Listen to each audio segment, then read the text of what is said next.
We have captured that under the big push.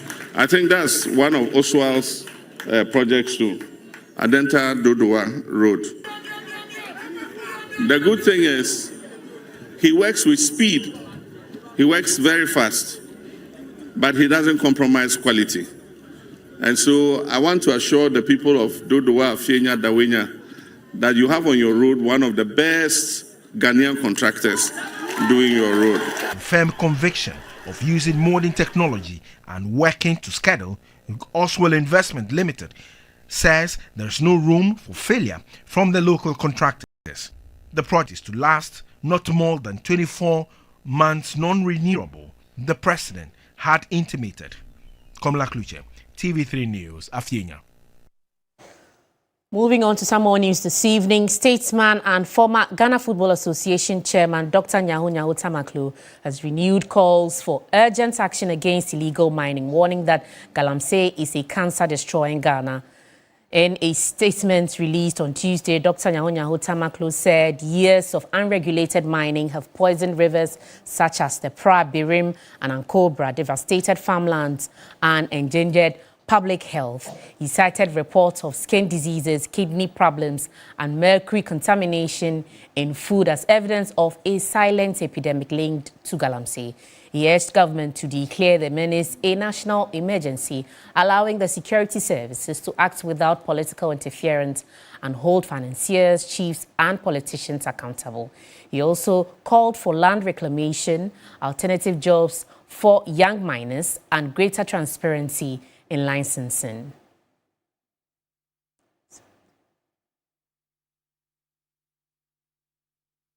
The minority leader, Asantehemaa, is calling on the youth to take an active role in the fight against illegal mining.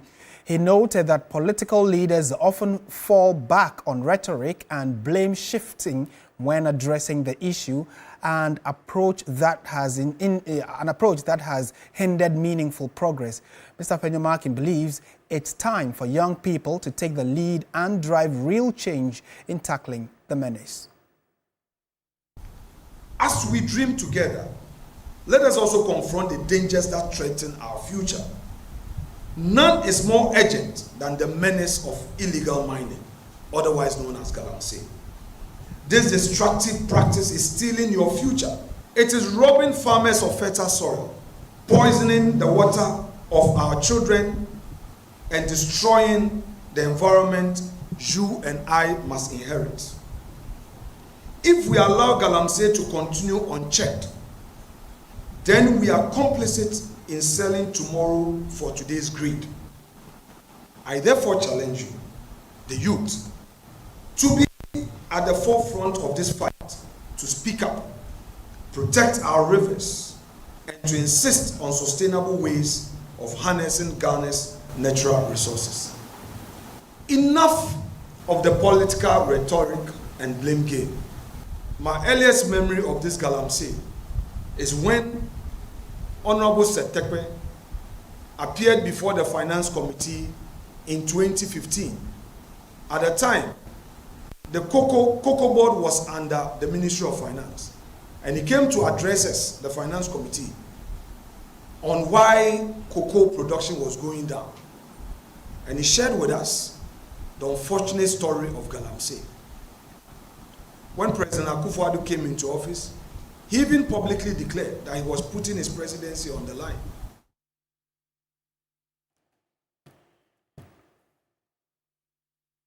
And now to the courts. A 30-year-old Ghanaian TikToker has been jailed for threatening to kill the president, members of parliament, and other government officials. David Afo, who describes himself as Kwame Nkrumah II, was convicted on his own plea and given a 7-month jail term by an Accra Circuit Court. According to the prosecution, David Afo on August 31 posted a video on social media platform TikTok threatening to end the lives of all government officials and destroy diplomatic vehicles. He was subsequently arrested on September 13 and arraigned before the circuit court. The 30-year-old porter from Kaswa was charged with threat of death and offensive conduct to the breach of peace. In court on Wednesday, September 17, the accused pleaded guilty to offensive conduct but not guilty to threat of death. The prosecution, led by Inspector Abel Amane, then prayed the court to punish him, describing the rate at which the youth are using social media as alarming and threat to national security. The prosecution further pleaded with the court for an order to get the National Communication Authority and the accused person to delete the video from the internet.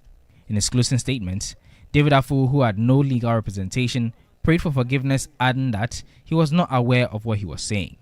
In sentencing the accused person, the presiding judge, Jojo Amwa Hagan, took cognizance of the fact that he did not waste the court's time and is a first-time offender. David Afo was sentenced to 7 months imprisonment. The judge further ordered the police to supervise the deletion of the viral video. Lord Asari, TV3 News.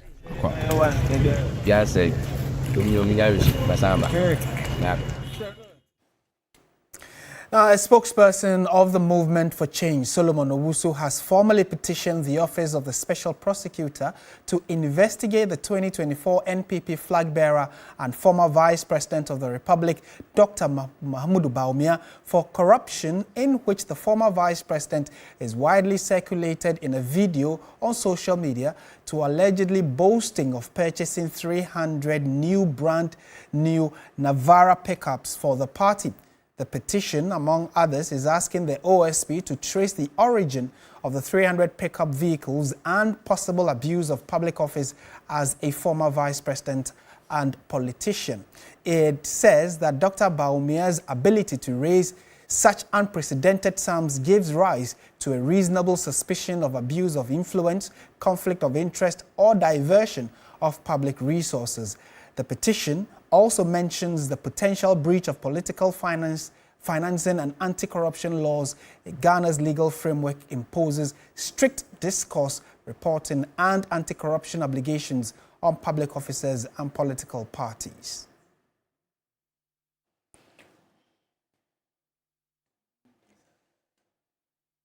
And now Ghana is granting access to all Africans, especially West African nationals, to come and invest, settle and contribute to Ghana in their various capacities. Foreign Affairs Minister Samuel Okudzeto-Ablakwa, on the back of the controversial immigration policies of the US and some European countries, has thrown an invitation to all Africans. The Foreign Affairs Minister was speaking at the 2025 edition of the Diaspora Summit, which is targeting Africans across the world to visit Ghana in December for the summit, which aims to tighten the Pan-African bond. This comes on the back of a recent national debate about why Ghana welcomed 14 deportees from the United States over their immigration status. So we send a clear message to all Africans in the diaspora. Any government that you feel is violating your rights, is maltreating you, and makes you feel unwanted, declares you an alien, and does not want you to feel at home, please know that Ghana is ready to receive you. We are, with open arms, ready at all times to welcome you to our safe, beautiful, and hospitable country. You can always consider Ghana home.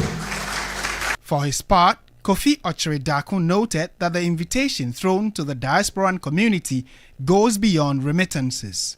In 2024, remittances alone exceeded 6.4 billion. That's about 6% of our GDP. And in 2025, we're now on course to surpass 6.8 billion. As we speak, it's actually around 6.8 billion before the year ends in terms of remittances coming to Ghana. But the true value of the diaspora lies beyond finance, in the expertise of professionals, the innovation of entrepreneurs, the advocacy that connects Ghana to the world stage, spotlighting Ghana as a hub of innovation. At the Diaspora Affairs Office, our 2025 mandate is very simple: build bridges and break barriers. The theme for the 2025 Diaspora Summit is Resetting Ghana, the diaspora as the 17th region. Let's take a quick trip to the Ashanti region now. The journey to Breman begins tomorrow. Markets to be shut down in Kumasi. In about 24 hours from now, most activities in Kumasi's metropolis will come to a standstill to pave way for the necessary rituals which precede the burial of the Asantehemaa. The journey to Bremang is a sacred event which is strictly blocked from public view. William Evans Inkum has filed the following report. Tradition, the Asantehemaa is the custodian of all major and satellite markets within Greater Kumasi. On Thursday, September 18, all markets will not operate, meaning buying and selling will halt. This is to honor the journey of the Queen Mother of the Asantes. Kropo is one of such affected satellite markets. It is closed to the final resting place of Nana Konadu Yadon III, the late Asantehemaa. Some of the market women we engaged say some customers have bought in bulk to stockpile as they stay indoors on Thursday. Sales was low recently, but since the lockdown directive, it has picked up.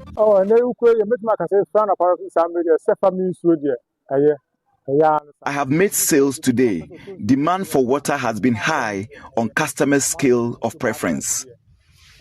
The body of the Queen Mother will travel about 7 kilometers from the Mensha Palace to here, Breman, the Royal Cemetery.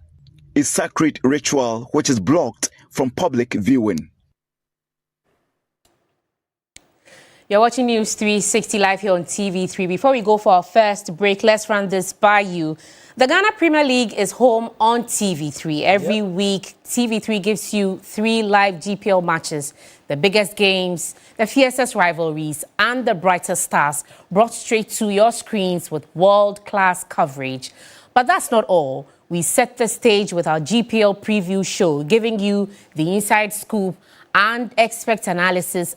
And when the final whistle blows, we keep you covered with our highlights and review programs so you never miss a goal, a save, or a talking point. Absolutely. So for the fans who love to stay connected on the go, we have reels and updates on all our social media platforms. This is more than just coverage. This is TV3 positioning the Ghana Premier League as premium sports product. So mark your calendars, gather your friends and join us this weekend for another unforgettable round of Ghana Premier League football only on TV3. And we are not only first in news and best in entertainment, we are first and best in sports as well. Absolutely. So do stay with us. We have some more news after the break. Stay with us.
Hello there, good evening and welcome to the business segment here on News 360. I am Michael Obodu. Now, the Monetary Policy Committee of the Bank of Ghana has reduced the policy rates by 350 basis points to 21.5% from 25%, marking one of the steepest cuts in recent years. Announcing the decision at the 126th press briefing in Accra, Governor Dr. Johnson Isiama said the move reflects optimism that inflation will continue to ease in the coming months. Dr. Johnson Isiama in his address noted that headline inflation is projected to fall within the medium-term target band of 8% plus or minus 2 by the end of the fourth quarter. He, however, warned that the possible upward review of utility tariffs could exert some price pressures in the medium term, which could impact the inflation rate. Given these considerations, the committee, that is the MPC, by a majority decision, voted to lower the monetary policy rate by 350 basis points to 21.5%. On the issue of dollar supply, the governor assured that all foreign exchange demands at the banks have been fully met. Businesses were complaining that they cannot get dollars. I'm not sure if that is true. As of yesterday, I don't think there was a single demand for dollars from the banks that was not met. Responding to the recent sharp depreciation of the cedi, the governor said there is no need for anxiety. There's really no reason why anybody, should be anxious about the cedi. Like I said, as of yesterday, every import demand that any of the 23 banks, submitted to us as of yesterday was met. Barring any last-minute changes, the next MPC meeting, the last for the year, is scheduled for November.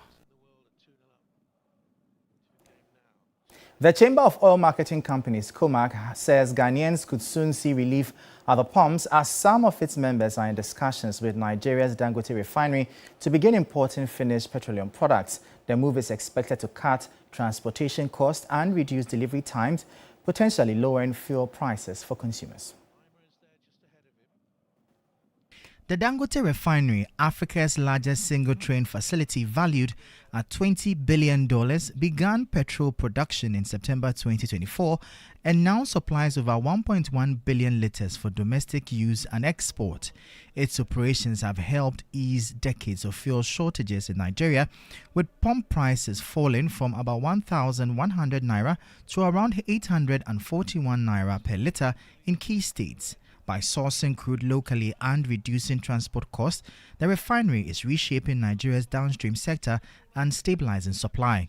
Ghana may soon benefit from the investment as some oil marketing companies explore import options. My intelligence even suggests that Dangote has invited some oil marketing companies from Ghana to have engagement with them and to see how we can partner with them to ensure that they bring some of their products into Ghana. So very soon you will see a lot of collaboration with the Dangote refinery. I know of about 3 local companies who have been invited to Nigeria to have a serious engagement with them. So very soon I think we will see them coming into Ghana.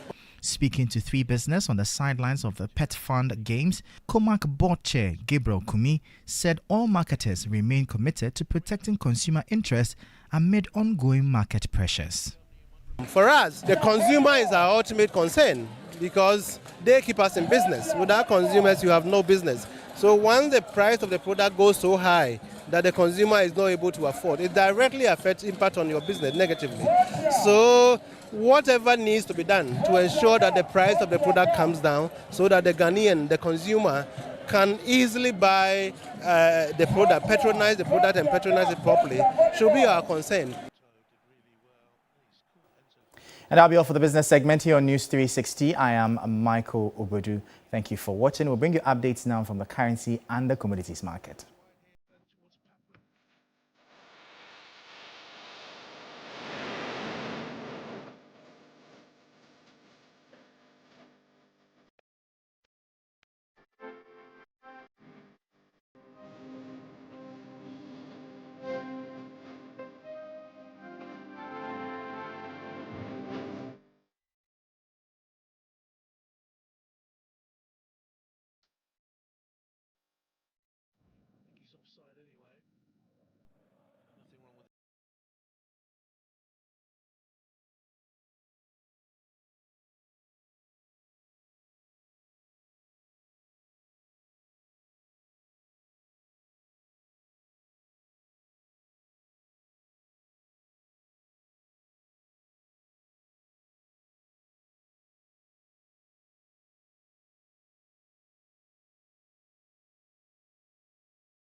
You see 2025 year, and it does so homo be.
Villarreal midfielder Thomas Partey on Wednesday appeared in a London court and pleaded not guilty to charges of rape and sexual assault involving 3 women. There's more details in the following report. Partey, a Ghana international, is accused of 5 counts of rape relating to 2 women plus a charge of sexual assault against a 3rd woman between April 2021 and June 2022. The alleged offences took place when Partey played for Premier League side Arsenal. He left the club this summer and signed for Spain's Villarreal. The 32-year-old appeared in the dock at Southwark Crown Court and spoke only to confirm his name and date of birth and enter his not guilty pleas in a hearing that lasted about 30 minutes. Partey was released on bail ahead of his trial, which was listed for November 2, 2026, and is due to take between 6 and 8 weeks. Judge Christopher Heher told Partey, quote, "I appreciate that is quite a long way in advance. As you may appreciate, the Crown Courts have a huge backlog of work, which means that trials do take a long time to come on. Because you have bail effectively, you are sitting behind a queue of people in prison who are waiting to be tried." End quote. Partey played for Villarreal in their Champions League game against Arsenal's bitter rivals Tottenham Hotspur on Tuesday night. He came on as a second-half substitute and was booed loudly by the Spurs fans every time he touched the ball. I'll keep you up to date regarding that case as well. But let's do some more away from football, where Ghana's Ibrahim Fosseyni could not progress to the men's 200 semi-finals at the 2085 World Athletics Championships after finishing 6th in the heat. Husseini clocked 20.66 seconds, with Jamaica's Brian Lovell winning the heat in a time of 19.84 seconds, followed by Zimbabwe's Makanakaishi Charamba, who finished with a time of 20.06 seconds, and Australia's Gout, who finished in 20.23 seconds to advance. In the men's 800 meters, Alex Amankwa earlier was unable to progress as well, bringing an early end to his campaign.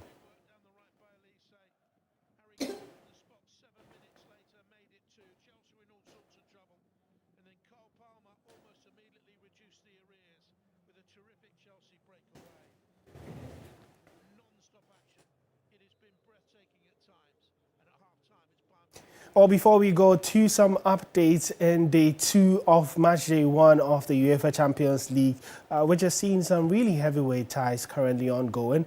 Liverpool currently leading Atletico Madrid in that one, thanks to an own goal from Barrios, and then also Mohamed Salah grabbing a goal there. However, Atletico Madrid have just pulled a goal back in added time in the first half, and so it's currently 2-1 in that game between Liverpool and Atletico Madrid. Paris Saint-Germain also leading Atalanta by 2-0, quite champions in the Champions League as well.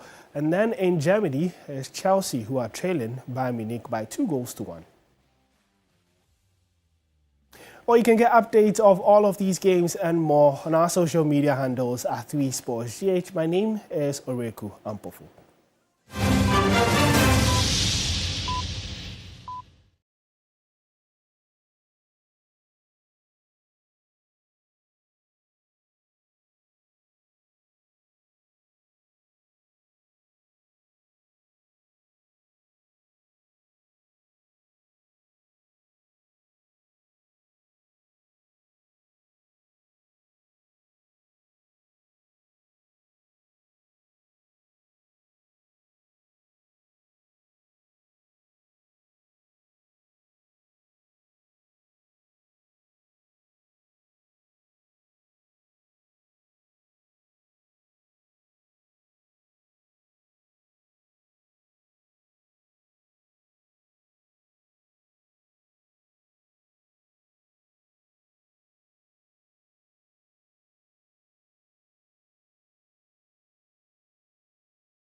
Well, good evening and welcome to the entertainment news segment here on News 360. My name is Noella Donko.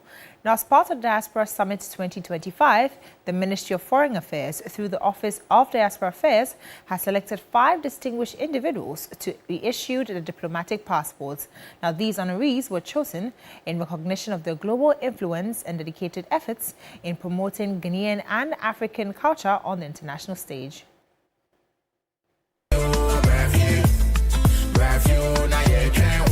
Since 2019, Ghana has significantly stepped up efforts to reconnect with its diaspora community, inviting not only tourists, but also to contribute meaningfully to the country's social and cultural development.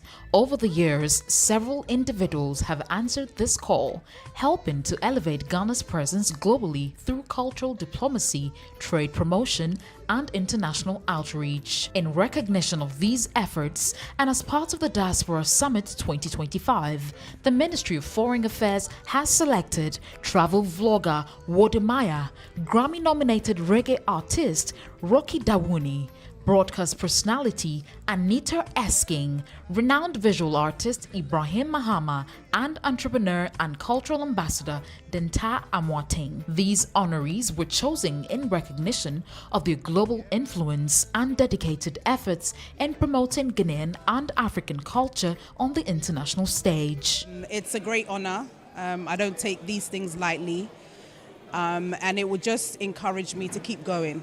I think sometimes, you know, when you're doing things, you're in your own zone, but always know that someone's watching you, and that's how I see it.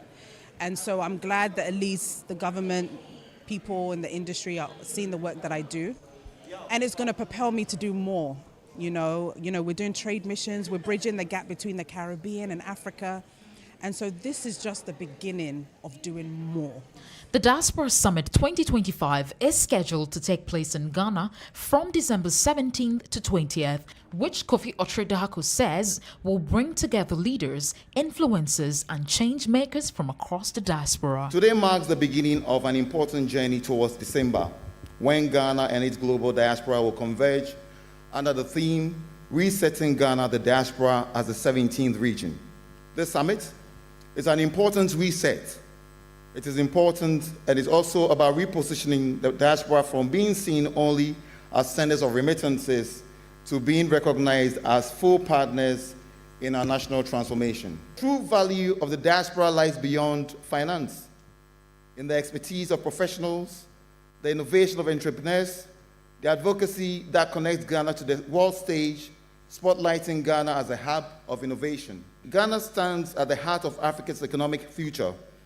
With 70% of Ghanaian diaspora living within ECOWAS, nearly half in Nigeria alone, we have the chance to turn diaspora presence into regional power for trade, culture, and innovation. Here I got a song for you, my beautiful people. And that's it for the entertainment news segment here on News 360. My name is Noella Donko. Let's now bring you international news. Thousands of Palestinians are continuing to flee Gaza City as Israel's major ground offensive aimed at occupying the area enters a second day. Israel says its aim is to free hostages held by Hamas and defeat up to 3,000 fighters in what it describes as the group's last stronghold. But the offensive has drawn widespread international condemnation. The leaders of more than 20 major aid agencies, including Save the Children and Oxfam, warned that the inhumanity of the situation in Gaza is unconscionable. It comes a day after a UN Commission of Inquiry. Concluded that Israel had committed genocide against Palestinians in Gaza, an allegation the Israeli government strongly denied. Amid large-scale Israeli bombardment, Gaza's Hamas-run health ministry said Al-Rantisi Children's Hospital in Gaza was targeted in 3 separate Israeli attacks on Tuesday night, prompting around half its patients to leave.